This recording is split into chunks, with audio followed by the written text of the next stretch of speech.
Welcome to the Studio Chat podcast, your safe haven for self-discovery, growth, and transformation. I'm Barbara Thompson, your host. I'm a therapist and the founder of Self-Care Studio. Whether you're joining me from my private counselling sessions, my courses, or right here on this podcast, I'm dedicated to helping you reconnect with yourself and live life authentically. This podcast is your reminder to pause, reflect, and reclaim your power. Together we'll explore the messy, beautiful journey of life, from letting go of people-pleasing and overthinking to embracing your worth and stepping boldly into your true self.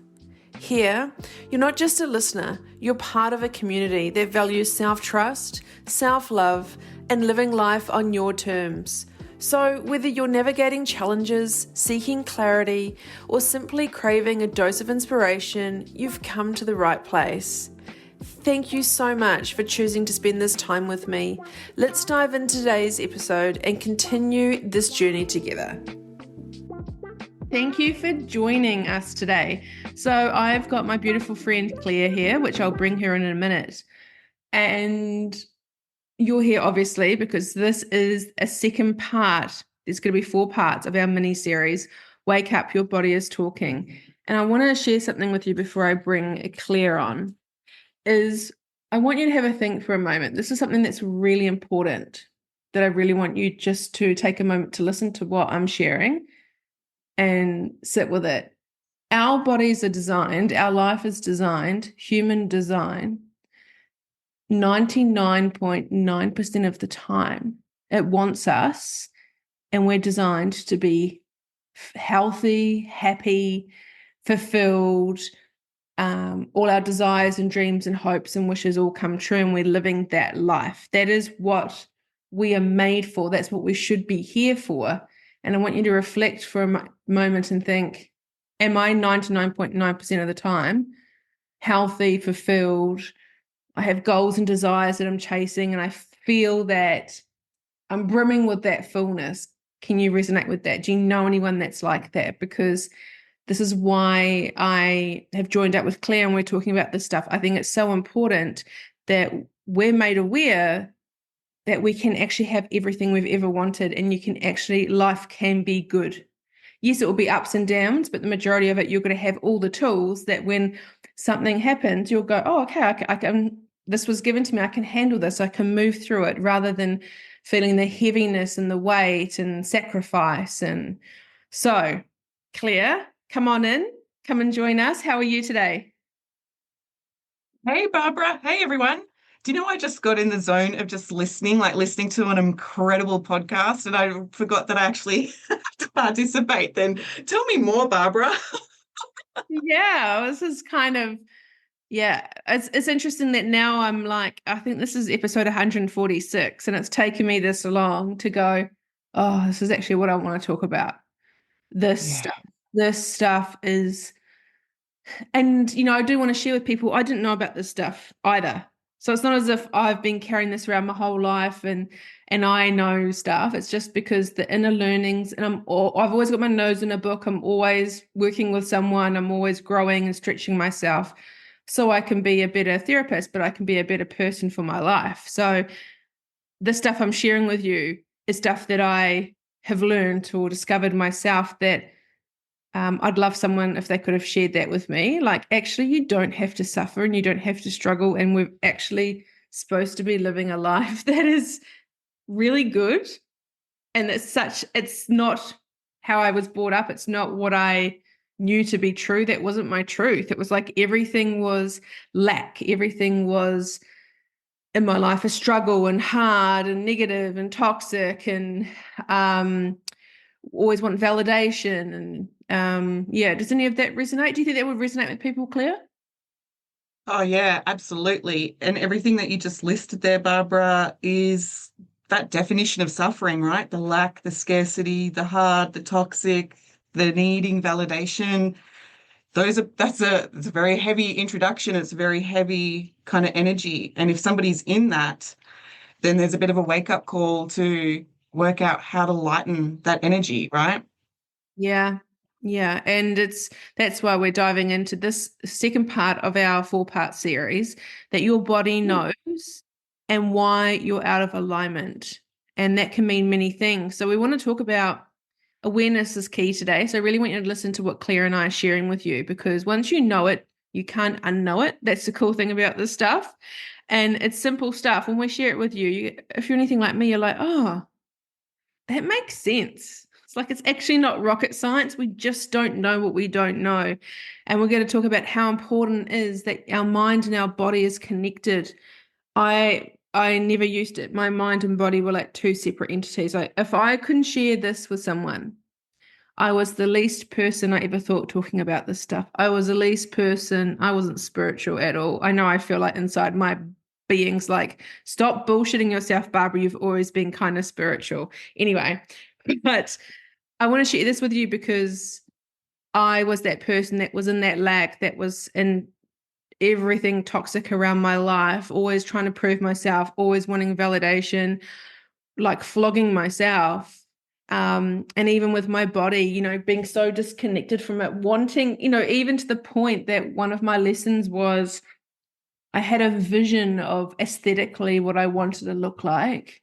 And I got it 10 times over than what I could ever imagine, and I couldn't see it. And it didn't feel it, and it didn't fix me, and it didn't make me feel better. And my mind and body were disconnected so much that I can't even describe to you that feeling of what it was then and now, because it's so polar. Is there anything that you want to kind of, since I'm there, is there anything that you could ask me to try and bring that out, Claire, like for people to, like when we talk about the mind-body connection and what it really means, even with my Yeah. example, how I was so disconnected. Yeah. Well, Yeah. the meeting, the meeting of the minds today, and really acknowledging that your origins of your story with the heavy energy, the hardship, the proving yourself was actually the far end opposite of where I began, in the sense of having that really, really, really strong spiritual connection and having to actually learn what it was like to allow myself to actually come into the body and allow myself to come into the mind. And so it sounds like, again, there's that meeting of the minds here today of like what it means to start off really knowing what it's like to be in your body and the suffering versus my resistance to escape the spirit world, I should say. When we think about people on their healing journey and everything that you've shared there, Barbara, with how hard it can be, and then the pursuit and the wake-up call to want to heal, my question for people to consider is, when you want to heal, are you on the pursuit to leave something unwanted, like what Barbara shared, the hardship, the lack, the scarcity? Are you wanting to heal to get away from that? Or are you wanting to heal to move towards that fulfillment, the happiness, the feeling? When I even ask you that, Barbara, what comes up for you when you think about the direction of healing that you've been on? That's a really good question. I was thinking about it as you were saying, as you were talking. Uh, I think it's so in the infancy of me. Wow, just wow, because I was so entangled for me. It wasn't just one thing happened and I was like, okay, I want to understand myself. It was just so many things that were happening that got so loud that I had to stop. And I can Mm, understand, because I work with a lot of people, that we want to avoid pain and seek pleasure. That is such a main kind of common thread for all of our lives. And a lot of us don't want to feel things because we're so scared that if we feel it, it will like swallow us up whole and it won't stop. Like people will have this feeling mm, or have this trauma or have something that, oh shit, if I talk about it or I feel it, it's going to like put power to it and it's going to become so big and it's going to swallow me whole and it will never stop. And I think for me, I was so blind. Like I just didn't even know. I didn't even know what I was doing, but all I was doing was every kind of cycle in my life kind of aligned to a point where I was like, I actually can't do this anymore. And that was in every area of my life. I can't keep doing this. So I was like, I'm just going to sit with it and there must be another way. So I actually searched for my own answers to be like, I can't, what I'm doing isn't working. And I would list what I was doing. And I had no idea that there was another way. But Yeah. I wasn't trying to run away from it. I wasn't, because I was so numb from it before. When you talk about your mind and your body, my mind was one thing and it was just such an overthinker and a people pleaser, and everything in my head, my inner critic, my inner thoughts, my values and beliefs, none of that was Barbara's. Mm.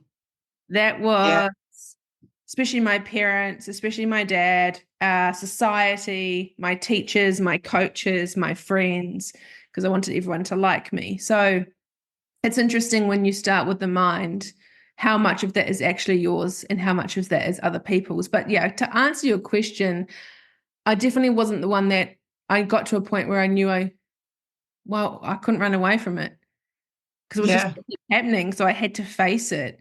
But a lot of people, I think, oh, I want to heal, and I want to heal it because people think they're broken. And I want to tell you now, you're not broken, but they were like, I want to heal because I think people think that means it blocks it and you have this amazing life, but it's more like you need to unravel that first to become who you need to be. Yeah, exactly. So when people are on that healing journey, there's a wake-up call. There's the I can't run away from this anymore. And at some point you have to pause and have a look at what you're actually running away from. Then once you've done a lot of that inner work to recognize, okay, no more running, that's wasting a whole lot of energy. It's like, okay, now what do I want to step into? Who do I want to become?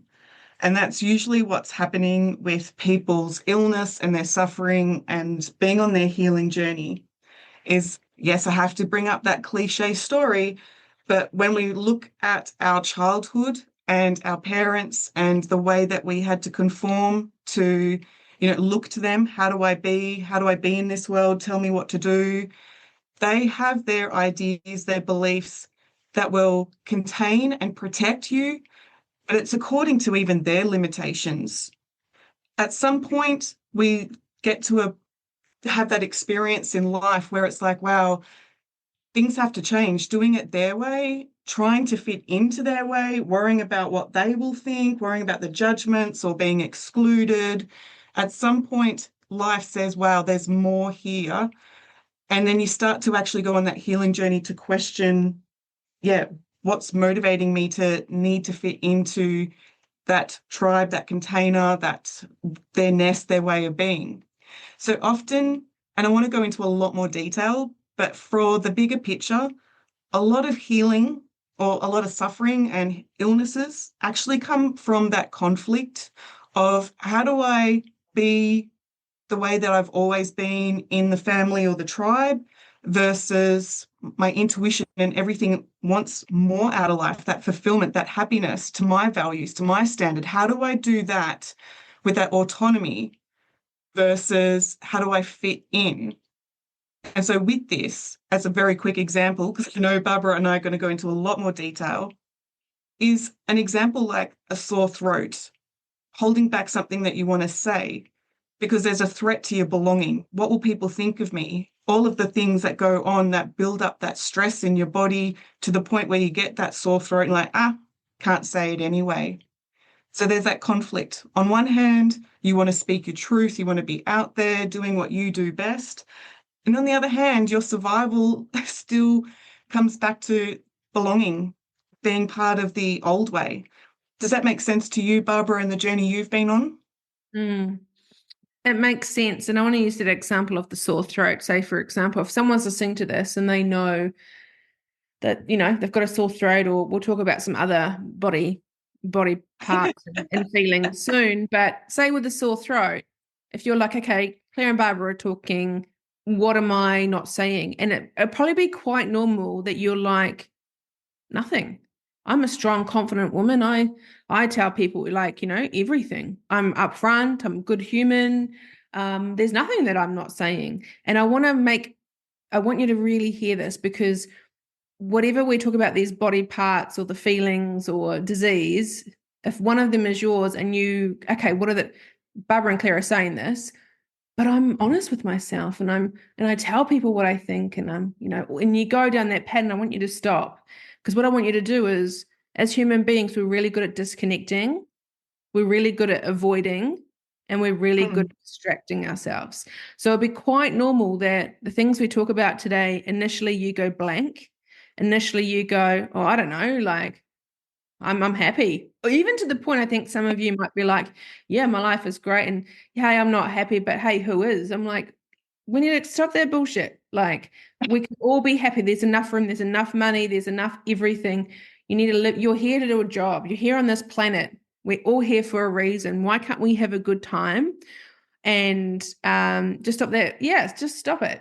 I just feel like Would, telling you to stop it right now. Like, stop bullshitting yourself and make your head and your body a really nice place to be. yeah, that healing, that just being that temple, that really nice place to be. For those who are saying, "Oh no, I don't get sore throats," like I say it as it is, tells me that there's a potential here. Your upbringing was different to somebody who had an upbringing of being meek and submissive and a people pleaser and agreeable and walking on eggshells. So the sore throat people holding back something you want to say, that comes down to a different type of upbringing compared to the rebellious one that's like, yes, no, I'm going to say what I want to say. They may actually have different kinds of health issues like back pain or hip pain or something else going on. So it's, yes, the relationship to your healing will be the same, but your symptoms will definitely be different depending on your soul's journey. Yeah. And just remember those words. Most of us are very disconnected from ourselves. Most of us avoid everything like the plague, and most of us are so distracted, and that all feeds disease. Okay, so in preparation for this podcast, Barbara, you'd sent me an interesting question about the mind-body connection and what that really means. And boy, oh boy, that particular question, right, it could go in all sorts of different angles, that mind-body connection, right? Mm-hmm. Yeah. When I was reflecting on the best way to answer that and to make it really simple and easy for people to understand that mind-body connection, how this is linking to their healing journey, I wanted to take it right back to tapping into how people experience this reality. Because if you're going to create joy and happiness, you may as well have the toolkits to understand, okay, very first piece that goes into that. When we think about our experience of this reality within the mind, we need to come back to our five senses. We are experiencing this reality through what we're seeing, hearing, feeling, tasting, touching. And all of that information is being decoded throughout our nervous system, and our body's going to respond to that. Now, if you're experiencing something wonderful, yes, you're going to see something that you like, and it's like, yep, good, I feel calm. You hear something, and it's like, yeah, I'm enjoying this. Tasting something, you want to nourish yourself. Touching something like your puppy dog, it's like, yeah, I'm really enjoying this. And then there's the smell, like walking into a bakery, like, yeah, give me more. And Mm. all of those good things there create that dopamine or that oxytocin. There's that level of connection and wanting to engage with the world. But as we're taking in our information and the nervous system, your mind is going through thoughts and memories of the past. That's why childhood is so significant. It's also going to scan for threats in that moment, threats to your safety and your survival. So you see something bad, you might freeze. You hear something bad, you might fight. Taste something bad, there's that disgust again because the body wants to ensure your survival. It's picked up on something here it doesn't like. Touch something bad, you're going to pull away. And smell something bad, again, there's that disgust, you're going to move away. The body is designed to generate that cortisol and that stress to protect you, to get you your attention. And based on the environment that you're in, different types of relationships, different types of trauma. If you continue to stay in those environments where it's stressful, we obviously know this, Barbara, like this is going to impact our health. It's going to impact our immune system because that cortisol, that fight or flight, the adrenaline, whew, this is the very first step to recognize that if you stay in that chronic stress, you're in a downhill slope to health conditions. Mm. Making sense to you, Barbara? Yeah, it makes perfect sense because when, you think about when someone's stressed or got a lot on their plate, normally it affects their sleep, normally it affects their like bowel movements, or it affects their relationships. Like it kind of has that kind of what would I say? This effect that it kind of goes through your whole life when you're just feeling stressed. It's just not your body, it's your body, but it's also your mind and how you go about life. It affects so many, like all those senses, it affects all of them. Yeah. Yeah, right. And if you're like seeing your husband, you know, constantly doing video games. I'm thinking of a variety of different clients right now. Like you're seeing that, or you're hearing that he's not really getting engaged with you or being present with you. There's the tight jaw, there's the tension in the muscles. Now the resentment starts to build, the gut issues, even the period pain. It's like, yeah, I'm really hating being resentful in this female role. You're taking advantage of my good nature. And then as that starts to build, the body is speaking to you. And that's where you have the choice to then go and work on those limiting emotions, the resentment, the guilt, the judgment, the fear, or it's going to build, right, Barbara? Like this is where we see, okay, there's gut issues now, there's tension, there's fatigue. We can definitely go to the doctor and work on the surface level stuff, take a tablet, do what you need or a sleeping tablet to sleep better. Mm. But that's not addressing the root cause. On your journey, Barbara, when you've witnessed clients and things, have you seen this within their health conditions? Like they start with you where they've been just working on the surface level stuff? Of course, yeah, because it's what the world knows. It's what the world makes the most money from. Why on earth would you want to give someone actually treat the root cause? Oh my gosh. Because then people won't need your services anymore. People won't need the tablet anymore. People can actually figure this out themselves. Oh no. So it makes sense to me when people see me that they just cause the symptom and they talk about the symptoms. And then sometimes the symptoms become so part of life. They're so used to getting out of bed and their joints being sore, or they blame age, or it just becomes part of their life, which breaks my heart because I don't want you. I want you to have a really good, happy life. And I don't want you to be Yeah. in pain. And I don't want you to have disease. So, Claire, what you're sharing is, I just want to thank you. I love how you describe it. I love how you share it all. It's so easy. You make it so easy and so interesting to Well, understand. Thank you. this is this is the stuff that I wanted to know so many years back, watching family members suffer with health conditions and things. This is what I wanted to know. And the interesting thing, even when you're talking about that pain, you want actually that pain, if you touch that hot stove, you want your body to respond. You want your body to say, like, ouch. You take notice of what's going on in the body, you pull your hand away. You want that. However, if you're having chronic pain where it's going on more than 6, 8 weeks, then Mm, we know that there is some deep emotional stuff that's going on that is like a fire alarm. It is trying to get your attention. There's issues here, there's issues here, there's issues here. And it's that anger, that suppression, the not taking notice. That's the thing that now starts to really go from pain to, yeah, as we were talking there, a variety of different health concerns. Can you relate to that when you've been in pain? It's like, yeah, okay, there's something here, but actually I've probably been like abandoning myself or neglecting my care. mm. Yeah, it's interesting. If I ever got any pain, it would always be oh, actually, I've just thought of something I might share with everyone. You think of the pain, I think, oh, I'll just like take the tablet, like most people, or oh, I must be getting old. Like it's so interesting. I'd never think of what's going on in my life. Okay, if I'm around this person, or I get headaches at 10 o'clock on Mondays every morning, why? I would just be like, oh, I've got a headache. I haven't had enough water, or whatever. I wouldn't sit with it long enough to go, hang on, right, I've got a headache. Let's look at the time, look at the day. Am I getting these often? What's happening? It's just it would come and then it would go as quickly as it would come. As okay, I've got this pain or I've got this niggle. I've just got it. And I would Yeah. carry on. I wouldn't address it. I wouldn't kind of investigate it. I would carry on. And and even with injuries too. Mm. I've never really spoken about this, but Yep. I know that there's Everyone, Barbara's going to share a secret.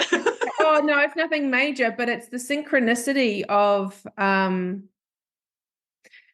meaning something. It'll be interesting to see. So if everyone thinks of their toes, you know how you've got your little pinky toe, and then you've got your toe next to your pinky toe, you know that one. Mm-hmm. So when I was in about a year before I moved, 6 months a year before I moved to Australia, I was running late for a work meeting and I was running around the house and I kicked the side of my bed and it hurt at the time and I put my heels on. God, I wore heels. I don't even wear heels anymore. Anyway, I put my heels on, didn't really think anything of it. And then that afternoon, I took my shoe off and was like, whoa. And one of the warehouse boys saw the bruising. He's like, Barbs, that is bad. And I was like, oh, just kicked, whatever. And then I went to work the next day and it was all the Oh, guys in the warehouse that kept stopping me going, that's messed up. You need to go to the hospital. I was like, nah. And then I ended up going and I had fractured my toe. And in that point in my life, I was dating the guy that I moved to Australia for. It was long distance, but the relationship was at a certain point. And then fast forward to the last relationship I was in. So that was on my, what foot was that? That was my left foot. Then mm. living in Australia for about a year or so, and I was dating a different guy. And I went to get on the couch as I always do every morning. I remember I had my protein shake in one hand in the shaker, and I just went to get on the couch. But it literally felt I kid you not, someone grabbed my foot and Oh. slammed it against, like got the front of it and literally smashed it on the bottom of the couch. And I Mm. remember thinking, shit, that hurt. And then at the Mm. time, I was working with my partner and I rung him in tears, and he must have heard something in my voice that I couldn't pick up. And he goes, I'm coming to pick you up now. I'm taking you to the hospital. And I was crying, like, it's okay, it's fine. Anyway, go to the hospital. It was my right foot this time. The same toe was on the left, but it was on the right. And this Mm. time, I not only fractured it, I dislocated it. Oh, So yeah, it's the wow. same toe on different feet with different Yeah. men and looking at my relationships with both at the same time. They're in that same kind of place. So I know there's some meaning in that. But that was me kind of zooming out of my life. But when I was in my life, I was running late the first time, running late for work, couldn't find my shoes, kicked the side of the bed. That's annoying. Ow. Then the second time it happened, I've literally I felt something else grab my foot and smack it. I Mm. don't think that was me anyway, and I'm okay with that. But then it was just like, oh my God, I'm so clumsy. What a klutz. But Yeah. even the guys at the X-ray were like, how the fuck did you do this? I was like, bro, I don't know. I I was just getting on the couch and they were like, it's like you've been in a fight. Like he's like, your toe is that messed up. And I was like, yeah, yeah. So there must be some meaning in that. So that's what I mean with a feeling Oh in your no, well, body. yeah, well, because there's you're talking, okay, so if we unpack that with the toes,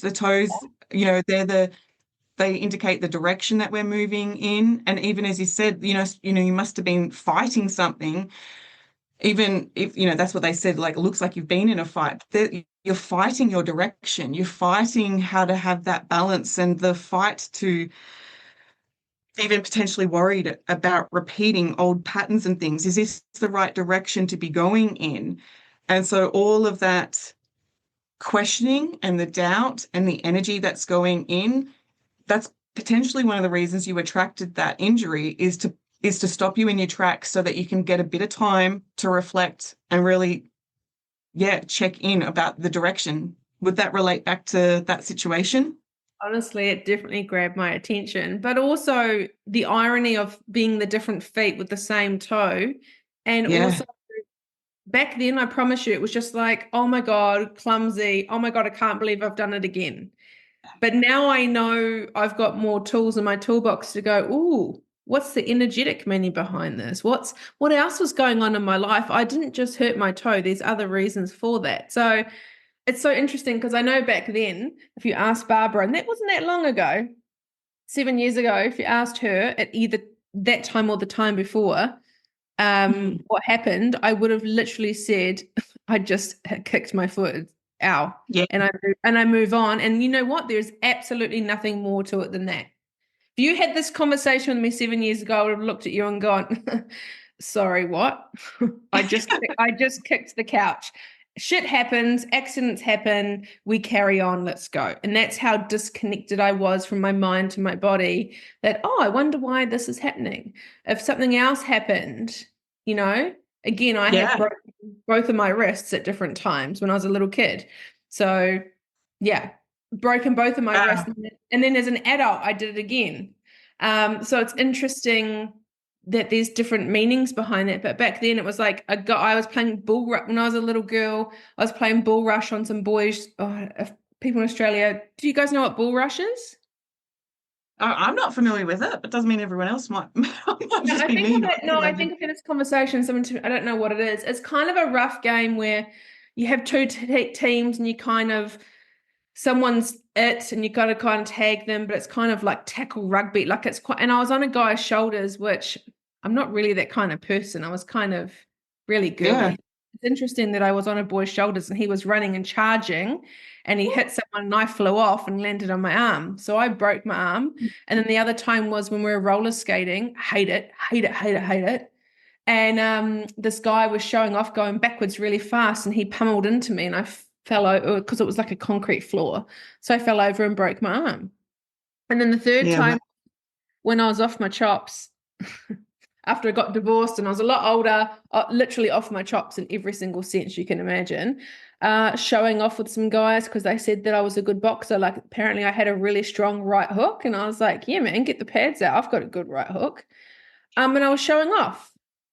And I did a really bad injury to my wrist, a boxing injury that normally takes 24. The guy at the hospital was like, "You've broken your scaphoid, Barbara. That's a clean break. When did you do it?" And I was like, "Oh, a couple of hours ago." And he's like, "That normally takes 24 hours. Normally we look at the fracture, we x-ray you, and then we get you to come back and do it again because normally it takes 24 hours to show us the type of break." He's like, "This is a yeah, clean break. What were you doing?" I was like, yeah. Wow. showing off, boxing. So that's what I mean. You look at all these different things, and it's so easy to be just look at you as a human and be like, this happened because this. I was showing off because of this. A boy ran into me and I fell over. That's just why it happened. But, there's so many more meanings behind that, isn't there? Yeah, 100%. Because a lot of the time, things like injuries, and it's about having a look at even what were you thinking just before the injury happened? What were you thinking that even sort of weakened your sense of authority or got you into that limited point of view with I know with a particular client that I had where she completely smashed up her ankle bike riding, and she said that she'd gone on this forest bike ride to really flush out the frustration and stress that her mother-in-law was coming to Christmas. And wouldn't you know it, she had an accident and smashed up her ankle. And oh gosh, now I can't stand on my feet to host Christmas. So it's on one hand it served her, and on the other hand it was like, oh gosh, the pain, the everything that went with it. Now the doctors had said to her that this is going to take months to repair, but of course when we did the emotional work on the frustration, not feeling the authority in her own kitchen and not being considered, her needs not being again considered. When we started to work on all of the limitations that created the illness or the injury to begin with, that injury cleaned up a lot faster than the doctors thought was possible. Mhm. Wow. And what a great example to use. Your mother-in-law coming for Christmas. I think a lot of people can relate to that and how that all the feelings and how that brings up and yeah. And the dis-ease in the body is not necessarily when I say disease in the body, it's dis-ease, as in the body is not in It's alignment. fighting something. Yeah. Yeah, Mm. it's not in alignment. It's fighting something where you actually probably feel a bit powerless to be heard, powerless to be considered, trying to meet others' expectations. there's always going to be a secondary gain. So there's always going to be a benefit to get sick, which sounds odd, and everyone's probably going to write in your comments, Barbara, Claire's lost the plot. But there's always going to be a secondary gain, a benefit, something there that's getting your attention for a reason. So Mm. even when somebody says, oh, no, well, I'm sick, I've got, again, thinking of a different client where she just constantly got head colds. She was working through some issues with her mum. Wouldn't you know it, every time that she got sick, her mum couldn't come around anymore. So obviously it put her life on hold, but it also, the thing that she didn't feel powerful to face or speak up about, sickness spoke for her. Wow. Wow. That's that's powerful. That's, I love this stuff. Wow. Holy shit.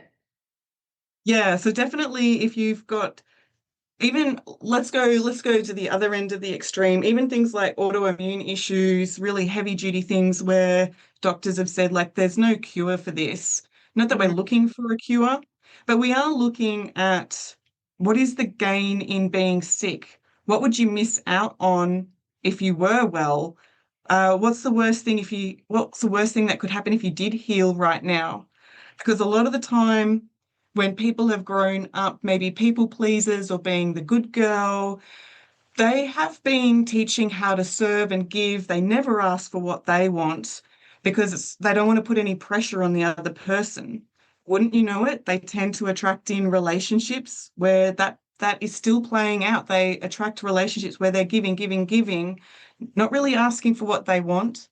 They attract in the takers, and the other person doesn't really have a good, healthy self-worth. So they're just taking, they're happy, she likes being of service. And then the body starts to, create all sorts of health conditions that create that fatigue, that cause her to go to bed, that cause her to have the brain fog. And wouldn't you know it? She can't serve, she can't keep giving. Now, I'm thinking of a variety of different clients in that scenario. Originally, they'll come to me saying, Claire, anything for more energy.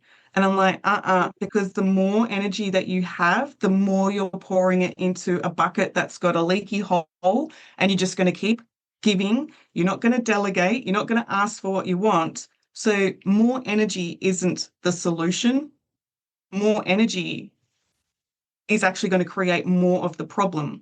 So we have to look at what's going on again with her being able to speak up for herself, asking for what she wants, questioning even the consequence of if she asks for what she wants. Is he going to now get in a foul mood and she's walking on eggshells? Good, let him be in a foul mood. Let's actually work with what's going on rather than trying to avoid the problem. Anyway, I'm getting really passionate. I just cleansing breath. No, we want passion here. So go for it. Don't hold yourself back. That's Well, I'm thinking of a particular client where she's giving and oh, Claire, should I stay in this relationship? Should I go? And she's giving and she's trying to tend to his needs. And I said to her, just as an experiment, stop anticipating, stop tending to his needs and see what happens. And wouldn't you know it, he got into a particular accident and he's come home all sooky lala. And she's like, are you okay? Are you okay? And he's like, ah.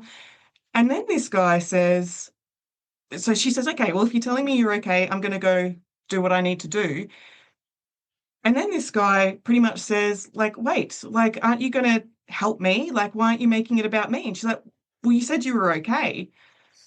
And so in that moment, she got a really big wake up call that he makes it about him, she makes it about him. No one's making it about her. No one's tending to her happiness or her fulfillment. He's been a vacuum for that. And is it any wonder why, she's got back pain and hip pain and resentment issues and mold allergies? And it's like, yeah, because all of her energy is being taken advantage of because of her good nature.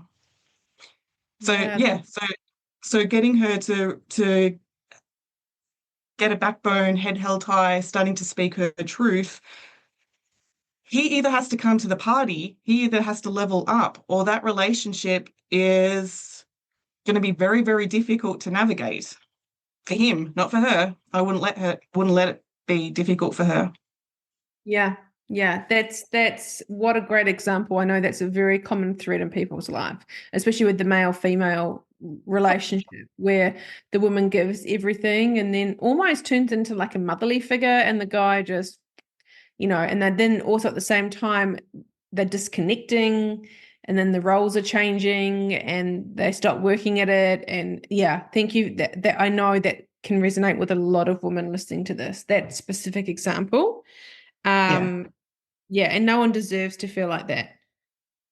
No, but they see this is the interesting thing, Barbara, because I know you get this, is that the identity of being the giver and the identity of being the people please, not the people pleaser, but being giving and serving, that is something to be admired about, right?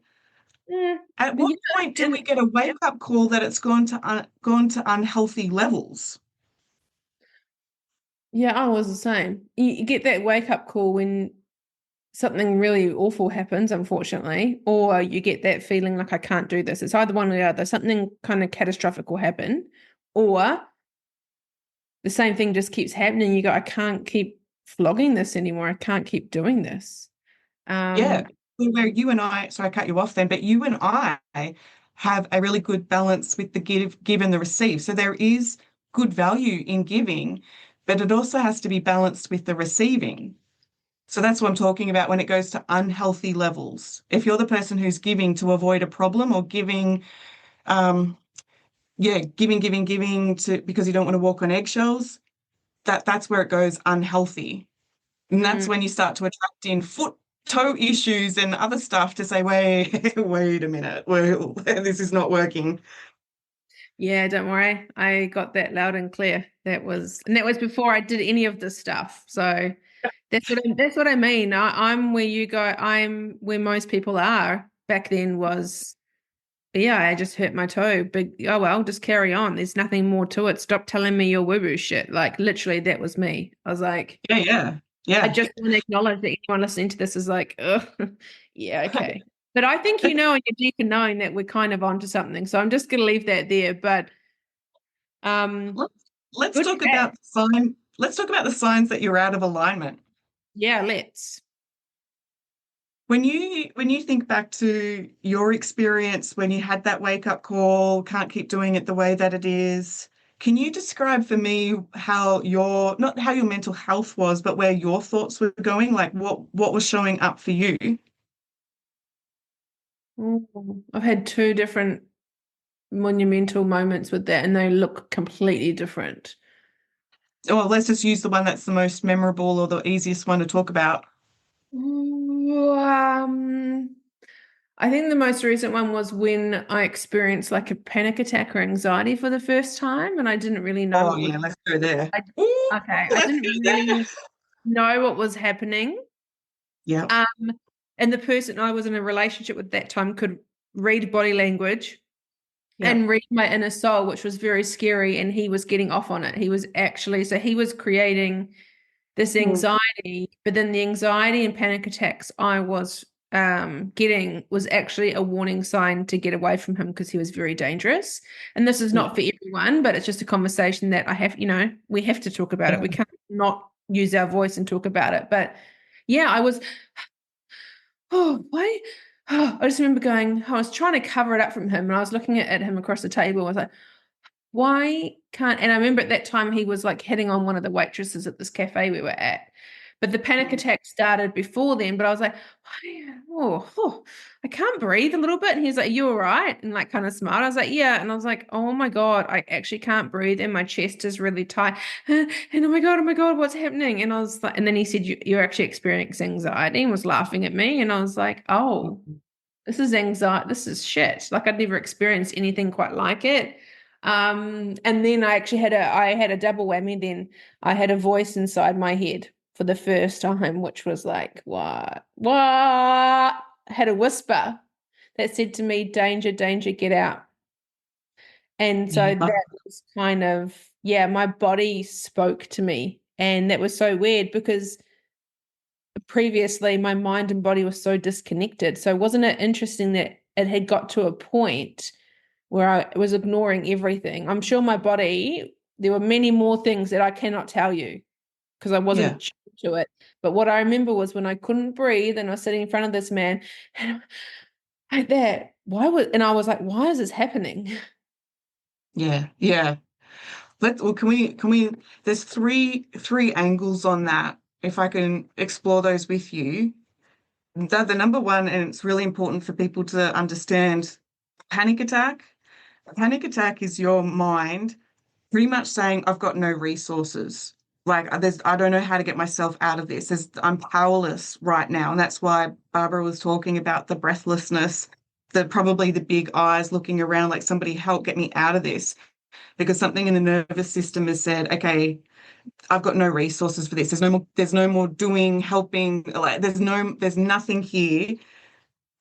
And that's where it's like, okay, we've got to do the inner work now to understand what happened just before that panic attack. What was the body, what was the signals going on?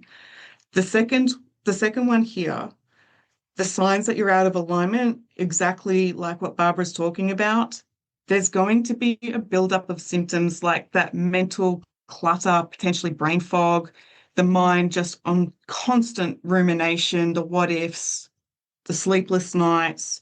This is like, if you can catch it here before it actually goes into a health problem, that's awesome. Then the next thing that's going to start showing up, which will be like that irritation, the snappiness, just feeling like there's just too much going on. Some people will have emotional numbness or a shutdown. Again, as we've discussed here, there's that disconnect or a disassociation where you're just not in the body. It's just all too hard, and the body's just gone into autopilot to survive.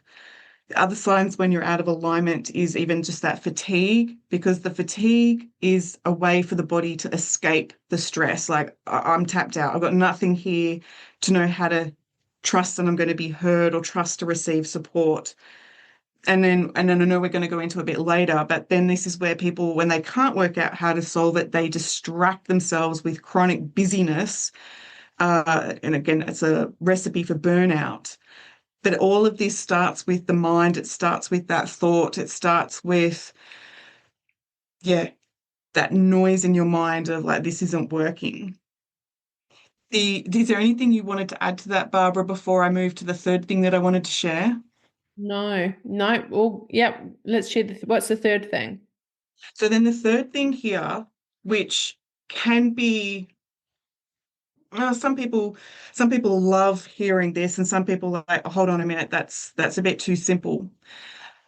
Anxiety. Anxiety, as you were describing there, anxiety is a lot of worrying about the worst case scenario in the near future. Anxiety says that something's happened in the past where the rug got pulled out from underneath you, and the mind is trying to protect you. It's looking out for the worst case scenario. So the anxiety is there looking into the future, be on top of this. What about this? All the different angles. Now, if I'm working with somebody who is doing anxiety, I'm actually going to ask them, think back to a recent time when you had anxiety. How do you do anxiety? And I want the anxiety symptoms to be external to them. I don't want them to take it on as an identity that I have anxiety, because people will go to war for their identity, their religion, their who they are. So when you can separate out how do you do anxiety, now you're almost outside of the picture looking at the symptoms. Now, when I said right at the beginning about acknowledging the five senses, what are you seeing, hearing, tasting, smelling, touching? If I'm working with someone with anxiety, I'm going to say, okay, slow down the movie of your mind. Just before you experience that anxiety, what did you see, hear, taste, touch? What was it? And often there is something that they've heard or seen where, we could say like, okay, a colleague says, okay, your idea is not going to work. They've now heard that your idea is not going to work. The nervous system now scans through very, very quickly where that was a problem in the past. Your idea won't work. And now what happens is the body is going to respond to that the way that it responded originally when there was a problem, like back in art school or something. It was like, yeah, your idea is not going to work. Maybe a dry mouth, racing heart, shallow breathing, however the body is going to demonstrate anxiety to you. And then what happens is now the mind is going to start to activate the beliefs and the everything that goes with it, that I'm no good, or I'm going to get excluded, I'm going to be minimized. And following that, now there's the behavior. You're going to either withdraw or you're going to get snappy. Something's going to happen here on that trail of anxiety. Following that is, okay, now you've got a choice. You either go to a healer and work through things, or yeah, you just let this to be the dominant energy, like, yeah, my ideas don't work, all of the things that go with it. If you do the healing, we now go back to the root cause of the idea that your ideas won't work, that there was a threat to your belonging, and really get the unconscious mind to let go of the way that it's stored and coded in your mind and body, so that if you do show up at a meeting and somebody says like, yep, your idea won't work, you go, okay, interesting, tell me more. And there's neutrality to it. You're not invested in being excluded or anything like that. So long story short, if you're somebody who's doing anxiety, recognize that your anxiety may be breathlessness, it may be gut issues, people do anxiety very, very differently. And if you can work on and identify the very, very, very first thing that you heard, saw, felt, that then took you on that spiral, we are no longer having to manage your anxiety. We are no longer having to work through all the things and years of healing. We are working on that one specific thing, and you will experience a ripple effect of change, the dominoes of change, whew, very, very quickly, very, very quickly, because you're no longer having to learn how to breathe or learn how to do this. It's you're now completely neutral, confident in your identity, confident in what you bring to the table. It's a very different you. So this is where I, again, get really passionate, Barbara, to say anxiety, you do not have to manage it. You can definitely resolve and dissolve it so that you show up in your life with that happiness and that fulfillment. It does not have to dictate your future. That's all I got to say. Yeah, but it also is a great tool. It's a great, if I had never got that Mm. injury part of that relationship, I would say I probably wouldn't be here today. So anxiety saved my life, and I'm really confident in Oh, saying yeah. that.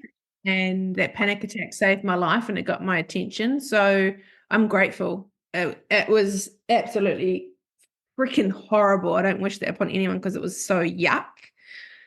But also, it's a superpower. It's like a tool that you go, wow, my body is so clever that it's really trying to get my attention. I need to be friends with it and go, hey man, what are you trying to tell me? Like, you're trying to tell me something. And I want people to reframe anxiety as like, it's actually a really good thing. I know it cripples you. I Yeah. know it's fucking annoying, but it's like, this is happening for a reason. Let's keep finding the why, keep digging, because I promise you it is totally worth it. You make a really, really good point, Barbara, with because I had a student in NLP once ask me, okay, well then can we just get rid of all anxiety? And I'm like, absolutely not. If your intuition is picking up on an iffy kind of character or walking past a dark lane, you want your body again to have that signal of anxiety, like, "Ugh, that gives me a funny feeling in the guts, like thank you, no thank you." Yeah. And previously, where in that relationship scenario, yeah, the anxiety was the thing that got your attention to say, time out, things have to change. So it definitely works.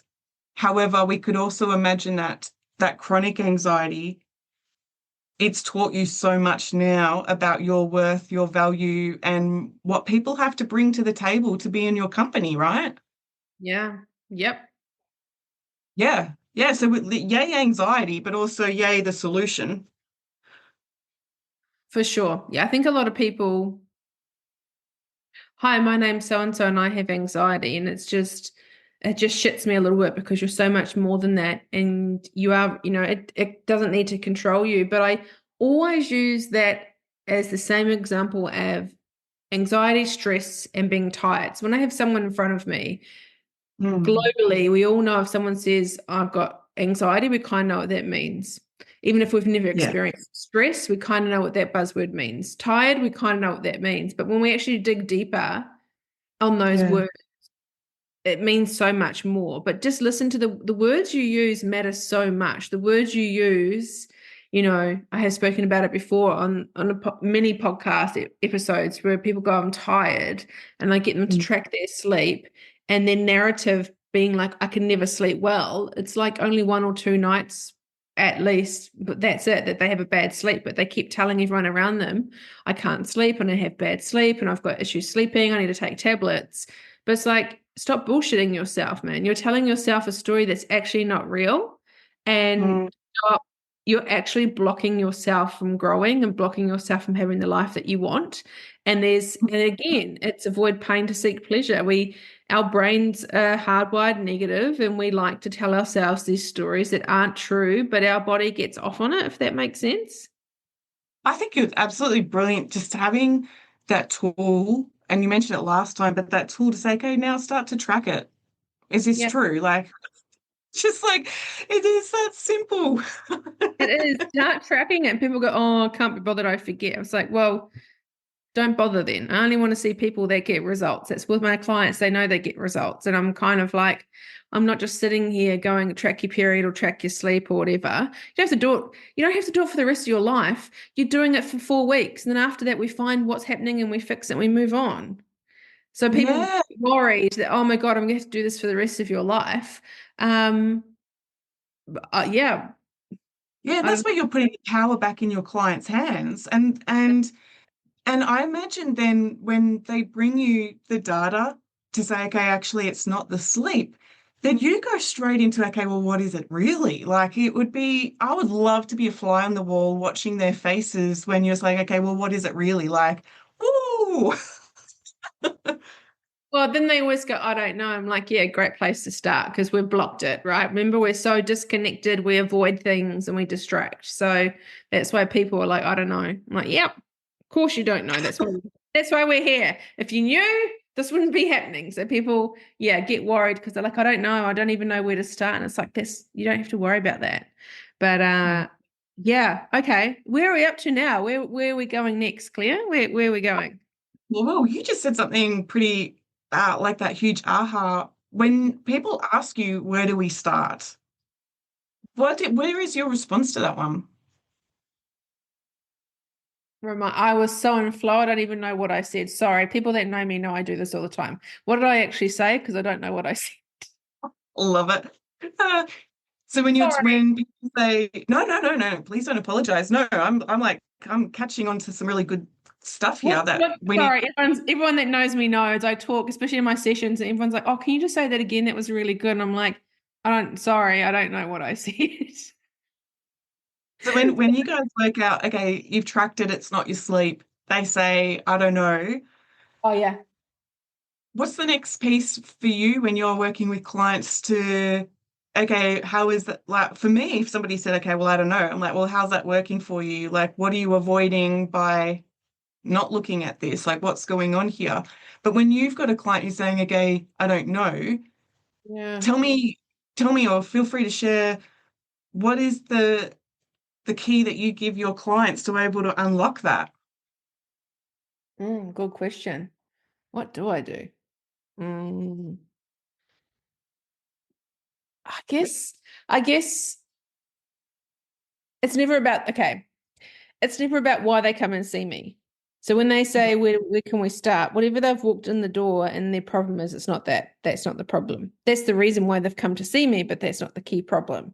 So normally in that instance, when it's whatever they've come to see me for, and then we get the information, I'm like, well, and they're like, oh, it's not that. Where do I go? Where do I start?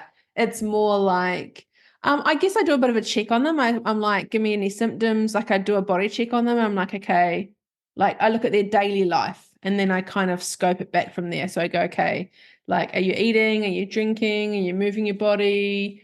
What do you do for fun, for joy? Do you laugh? What's your work like? What's your home like? What's your family like? Tell me a bit about you. And then I kind of start pulling out and looking at their life like that. So it's kind of, if people go, I don't know, then I kind of just am like a little detective. I just kind of work around their life. I see what's in front of me and I get an idea. And then I just kind of work around their life, who they surround themselves with, Oh. What's the internal critic like? So yeah, it's very like that. And then I kind of just keep zoning out, and then I don't even have to go very far and we find it. Yeah, wow. So in those scenarios, you get that holistic sort of snapshot of what's going on for them. And so in your mind, then are you saying, okay, well, that sounds like that's working. Okay, they're doing that. Okay, here's the weak link in the chain. Is that where you're taking it?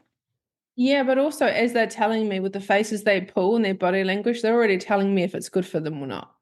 And I look at Yeah. them and go, I just need to look at them and they go, oh, yeah, I know. I'm like, well, there we go. Let's start. Let's go there. So they kind of know. And then often they'll be sharing something with me. And just what I did with you, I say something and people are like, what'd you say? I'm like, I don't know. So that again happens in reverse a lot with my clients. They'll tell me stuff and I'll look at them. I'm like, you just told me, what did you just say? And they're like, I don't know. So it's definitely, Yeah. it's how I work a lot, is it's this reflective mirror of me going, I'm so on flow half the time I don't know what I'm saying. And they're like, that's so good. And then my clients are talking to me and I'm looking at them and I'm like, you just tell me. And they're like, well, what did I say? I can't remember. And then I'll actually say to them what they said and they go, I didn't say that. I'm like, whoa, it's just you and I in here. And that's all I heard. So, and isn't it interesting? You're talking to someone and I hear the words coming out of their mouth and I actually just say, this is exactly what you told me. And they're like, I didn't say that. Because we're so This repetitive. We're so much on that automatic pilot that we just don't even realize. Like mine's a little bit different because I think I'm in flow and I'm actually really working. So when I'm in that place where I'm literally in a session and I'm really knee deep, yeah. I'm Yeah.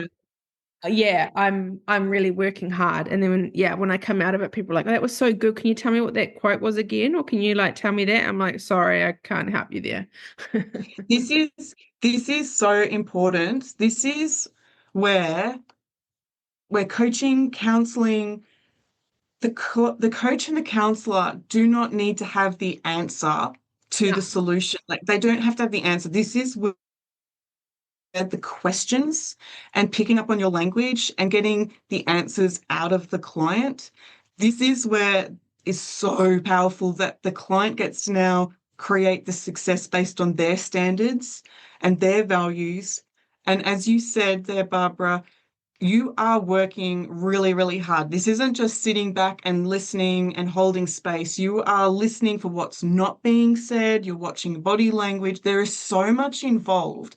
And the superpower here of a counselor and a coach is to have the question that gets the answer out of the client.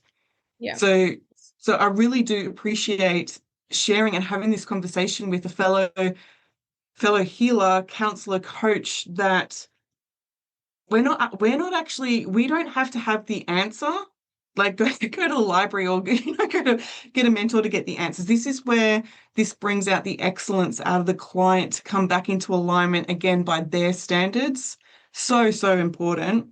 Yeah, but I also want to highlight, you brought up a really good point. I want to highlight that if someone's telling you what to do or giving you the answers, Jesus, you Run. need to be careful because who am I could have all the qualifications in the world, I could have PhD, feet, whatever, and be telling people that's very controlling, that's very dangerous. And especially in an imbalance, I know that's why when people come and see me, I'm like in trackies most of the time and very casual. I'm actually really predetermined that in my business to make sure Yeah. that I'm at that level and there's the least power dynamic in the room when I'm with a client. I try and get them as on an equal footing with me as possible. Yes, I'm always a little bit higher, but that's very dangerous. I always have people saying, please just tell me what to do. I'm like, no, I will never. A, ethically, I cannot tell you what to do. But B, I wasn't born into your family. I don't wear your shoes. I'm not you. So who the fuck am I to tell you what to do? I want you to empower yourself so much that you know. But then if we go deeper, and I know I would roll, I promise you, the limited edition version of me, like now I'm like upgraded to whatever 5.0, but the previous like 1.1.0 barbs when I would hear someone say this, I'd roll my eyes and go, oh, for fuck's sake, get a life. Like literally, I cannot tell you enough that I'd be so on the other end of this. But you have everything in you already. We have all our answers. We have our whole life plan. We have everything within us. And then you meet people like me and Claire, and we just help you find that. But you've actually got everything you need already in you. And I would hear people say that. It's like the self-love, whatever. I'd go, oh God, wank, wank. That's so stupid. Oh my God, now I say it. What? This is the thing, though. You are showing up in that authentic you. So there's no fakeness, there's no facade. And you've done that inner work with your beliefs to step into that authentic you, which means that when the client's in your company, you're also requiring them to take off the masks and the fakeness. So Yep. this isn't the tell me what to do as much as you are resonating at that authentic and level and saying, hey, come, come join me at this frequency. And then that gives the client the invitation to take off the masks and shooting themselves and, judgment and worrying about other people's opinions. Like, no, what happens if you shine and show up in that true essence of you, which is Mm-hmm. exactly what you do in the podcast and the coaching, the counseling. It's requiring people to come back into that authentic version of themselves. It sure Mhm. is. Which, by the way, I used to hate that word authentic. It was like, oh, what does that one mean? Like you were saying there with like Oh, the love. I hate unique. But the reason why I hate unique is I had an English teacher that would always tell us we could never use it in our essays.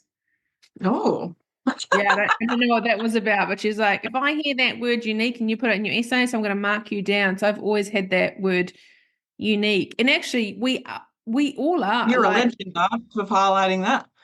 yeah, yeah. We actually all, oh, I'm laughing at our joke, legend. Yeah. I'm just thinking about it because we are all unique because I talk about a lot with my clients when we talk about nutrition or how we live our lives is, you can have a friend that drinks all the time and smokes all the time and does recreational drugs and they're really healthy and their blood work comes back fine. And there's some people that will touch something once and it will affect them for the rest of their life. So you better bloody believe that we are unique in individuals because we've all got fingerprints. No one has the same fingerprint. So why the fuck are you watching all these coaching, all these fitness people and getting them to tell you what to do? Man, like, and I'm frustrated because that was me for so long. Like, oh, they've got to tell me what to do. Like, because I know the fitness world so much. I've lived in it, I've breathed it, I married it, I everything in the fitness world. Um, and you go to those people for answers and stuff, and you worship them, and you almost think of them as a god. And then you find out that they're doing all this stuff on the side that when they sell the programs, they sell the same program to everyone else, and they fuck your gut up or whatever. I'm not saying that that's not for everyone, please. I don't want to sound like I'm bashing a certain industry here. All I'm doing is creating awareness that your fingerprint, you need to find out. And it takes a bit of time, and that's a little bit annoying, I know, because you want the answers now. But just spend a bit of time trying to find your people and experimenting and challenging yourself and being like, oh, that's interesting. Let me read some more about that. Oh, let me try that food, or let me try cooking it that way, or learning about how different foods cooked in different temperatures with different oils and, like educate Yeah. yourself and Yeah, learn. because there's Life, different, yeah. sorry. And life becomes pretty simple when you actually make your own rules. So Yeah.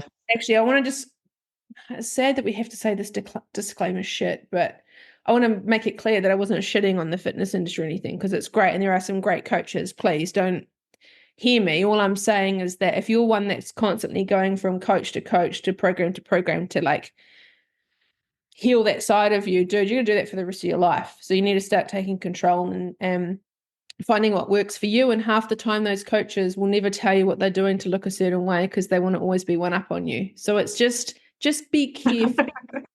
Just be careful is all I'm saying. But again, this is my podcast, so I can say what I want. Stuff it. Like I just get sick and tired of going, oh, I don't mean to be like this. And then I'm like, no, you know what? Come on. Nah, I'm not gonna apologize for what I'm saying anymore. It's my podcast. You speak your truth. But I think you make a good point there with you got to check in on your intention of why you're handing your power over to somebody else to provide the answers. And yes, people who have studied a lot in uni and nutrition and all of the things definitely take on board what they're saying. And as Barbara said, try it on like shoes. Well, that's my saying with things like try it on. Does it fit? Does it not fit? Check in on your intention.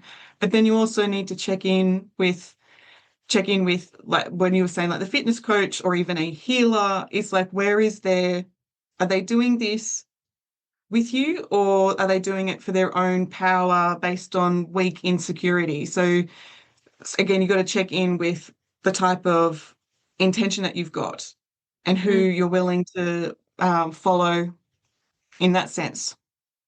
Yeah, awesome point. Yeah. And it's something I did for many years. So I'm not saying anything that I haven't already done myself and moved from program to program, coach to coach and stuff. And then I was like, no judgment here, guys. Like I've done all that and many more. So I'm just here to kind of plant a seed and it's just food for thought. You take it, take what resonates. And I don't mind if you don't take what I say too. It's totally cool. Like we're just Yeah, here because for there's brilliant fitness people, there's brilliant healers, but again, it comes back to what's the foundation that's holding them up to be worth listening to. That's true. Where are we up to now? I think I we're don't even know. up to. I've got my little list here because we want to get the goodness. We've probably got another 10 minutes to go. And I'm just thinking, again, the more I get into this stuff, the more I'm just talking off the cuff and I don't even know what, I'm saying. So that's why I'm checking in with you. Where are we up to? Where are we up to? Well, I guess overall the message here is if you're doing illness, if you're doing suffering, then there was a way into that, there's a way out of that, and the power is in people's hands on what's the payoff. Again, as we go back to the beginning of, you know, with your healing, are you on a healing journey to get away from a problem, or are you on a healing journey to move towards that vibrant, vivescence version of you? Overall, when I think about the plan that we've had today, Barbara, with talking about the mind-body connection, how our emotions manifest into health symptoms, yeah, it sounds like we've covered a lot. The only one here that was left was to go into a little bit more of the specifics about like headaches, gut issues, tension, just to plant some seeds here for people to self-coach and inquire, really. Yeah, should we do that? Should we kind of finish? Because I think that's a really nice place to finish off. If we just kind of start talking about when the body does start shouting and it does present as headaches, gut issues, tension, or fatigue, Hmm. plant that seed, give us a bit more information. So yeah, let's go into that before we wrap up. So for people who want more of this, by the way, I do have my Beliefs in the Body series on YouTube. But what I want to start off with is I want you to recognize that each part of your body is functioning in a way that it's serving you. So you use your eyes to see, you use your skin is the barrier between you and the outside world. Your legs move you forward. So every part of the body, when it's working well, it's designed to keep you in alignment. When you've got health problems and the issues start to show up, then when I'm working with clients, I'm having a look at where is the health problem showing up. Let's say that it is like the gut issues. I'm looking at the way that the gut functions in its healthiest prime kind of way of digesting and nourishing and doing all of the good things that it needs to do for you. If there's a weakness here, potentially with IBS or other gut issues, then I'm looking at why you're suppressing that nourishment. Where is the shame coming in to not measuring up so I can't nourish myself? Where is the guilt coming in of like that self-punishment? I'm looking at all sorts of different emotions that would cause those symptoms per se. So when we had on the list there, Barbara, was it headaches? Headaches was the next one. Yep, headaches. So we think about the brain and the mind being like the control panel for all of the good things that you do, controls your breathing, your heart rate, your everything. So the brain is the control panel. So its main function is to control in a good, healthy way. And anytime you've got headache type issues, it's probably due to overperforming, over perfection, like being a perfectionist. There's something here that you're controlling that would cause that headache. You've gone in, you've picked up on a threat, somebody may judge me. Let's go into perfectionist mode. Okay, now I've got a headache because there's just too much energy in the direction of controlling. Does that make sense to you, Barbara? That absolutely makes sense. On headaches, I know a lot of people will be saying, this is just surface level. We don't want to go too deep because we're starting to wrap up. But migraines, would that be a different kettle of fish? Yeah, migraines is just that next level of getting your attention. So Yeah. there's the over control. There's a lot of people have a relationship from childhood that if I'm in control, I am safe. If I do all the things, I am safe. If I Yeah. can micromanage, I am safe. And so they go on this pursuit to control and do all the things to ensure their safety. Their mind is working overtime. And of course, you're going to see this get tense in the jaw and the neck. You still need to like go to the chiro and get a massage. But you also, if you're on that journey of constantly getting migraines and headaches, then it's like, okay, where's the perfection pressure? Where's the control? What's going on here? Um, because you're not a child anymore, you're a grown up. And that where you were potentially powerless growing up and had to control what you could control, as an adult now, you have choice and freedom to do things differently. And that's where the body and the mind goes, oh, okay, thank goodness I don't have to fight for control anymore. I just want to let that really sink in. I want you to rewind that part about the migraines and listen to it again, because that was like a mic drop moment in that. That's wow. Yeah. Holy shit. Okay, that's powerful. We've got two more. Wow. I almost want to end it there, but no, we did talk about tension. That's really important. What's happening with tension? Yeah, so tension, thinking about the muscles getting rigid and tight. The muscles, believe it or not, the muscles represent your short-term memory. So it's the flexibility, getting you to where you need to be.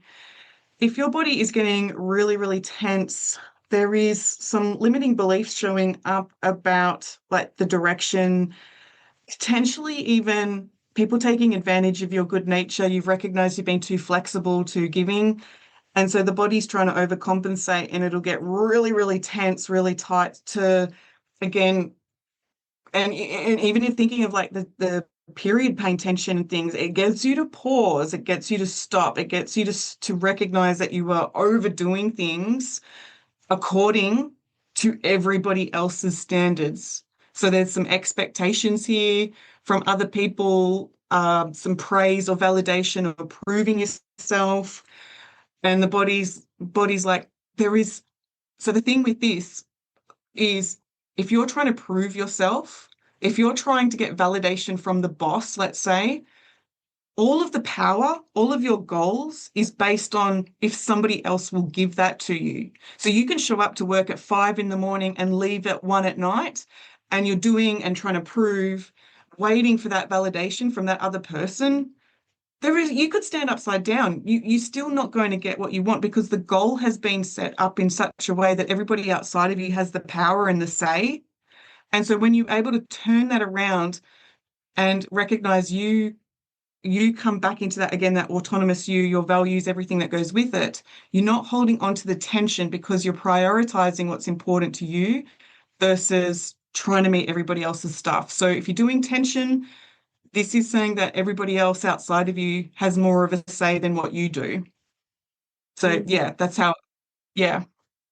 Yeah, and that's powerful, and that's often something I say to people is with the validation piece. I'm like, okay, let's work through this. Can we really control what people think about us? No. Can we control them? Can we be a puppet? And they're like, no. So I'm like, why are you trying so hard? We cannot control someone. They go, oh yeah. Like when you actually really think about it, like you said, standing on your head, you could do everything. We cannot control anyone else. We cannot make them like us more. We cannot, yeah, that's just a great example I want to highlight. We just can't, for validation, we can't get it off other people. We have to get it from ourselves. Yeah. Yeah. And so then the question also comes back to when did you decide to hand your power over to other people?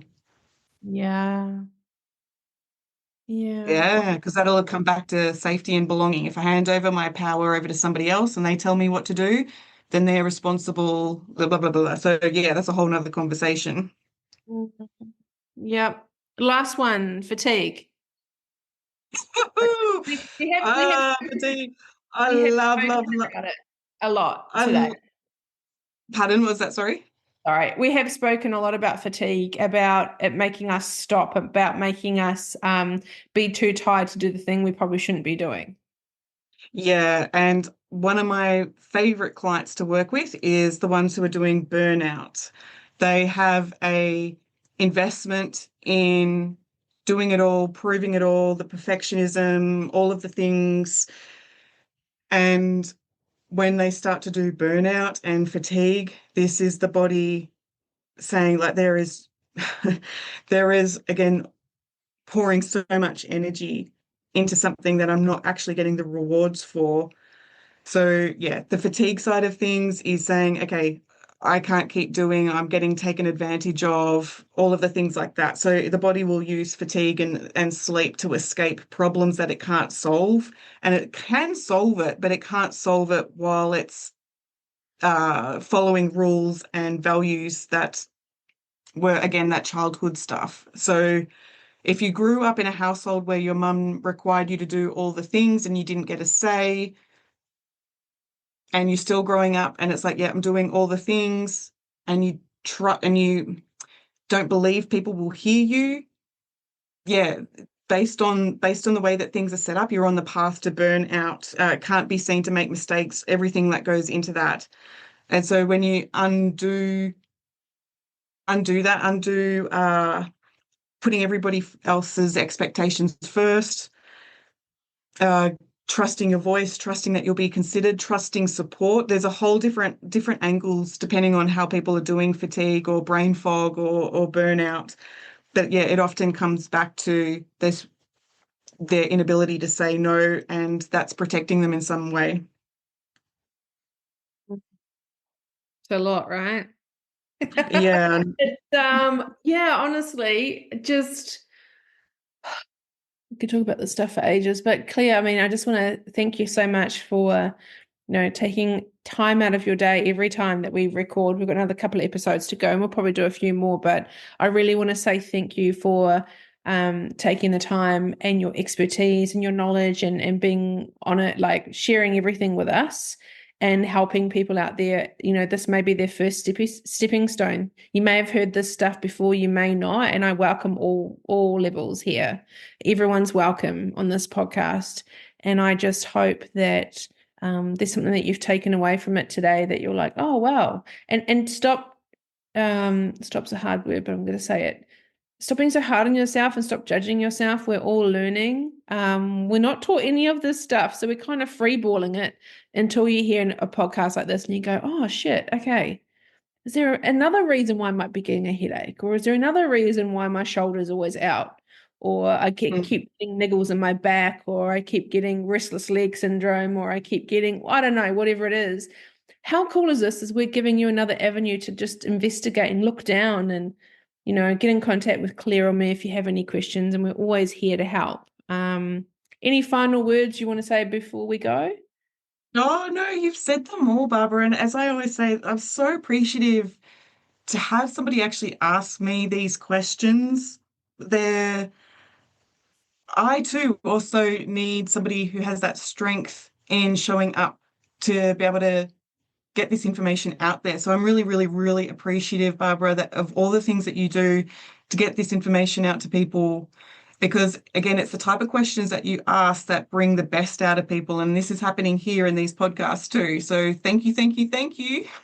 It's all right. I love it. I could just do this stuff all day, all night. If I never slept again and this is all I did and helping people, it is so nice. It is just such a effortless, and it's so nice because in the beginning, how I said that human design, we're all born to have a happy life 99.9% of the time. I'm going to be 45 in a couple of weeks. And I can honestly say, thank God, for the first time, especially in the last couple of weeks, the last month, things have shifted for me so much that I am in that 99.9%. Yeah. Is my life where I want it to be yet and everything? No. But isn't that cool that I'm a long way away from where I know where I'm going to be, my life and my business and everything. But in this moment, I just want to be that person that you go, oh my God, if Barbara can do it, I can do it. Or like, I just want to say that I'm at that place where it's really incredible. So yeah, it can be done and it's pretty awesome. Yeah, that change is possible. Change in the right direction is possible. That's such an important message. Yeah. Well, until next time, I look forward to seeing you again and we're going to dive into some more exciting things. So yeah, as always, Claire, such a pleasure. And everyone just keep learning and keep being aware and let's keep these conversations going. Woohoo. Bye, everybody. Thank you, Barbara. Bye.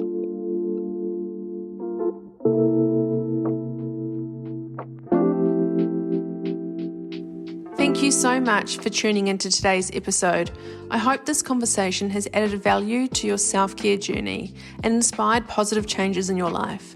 If you enjoyed this episode, consider sharing it with a friend who might benefit from this episode. Don't forget to subscribe on Spotify or on your favourite podcast platform to stay up to date on future episodes. Your support means the world to me. I genuinely love hearing from you, so please take a moment to leave a review.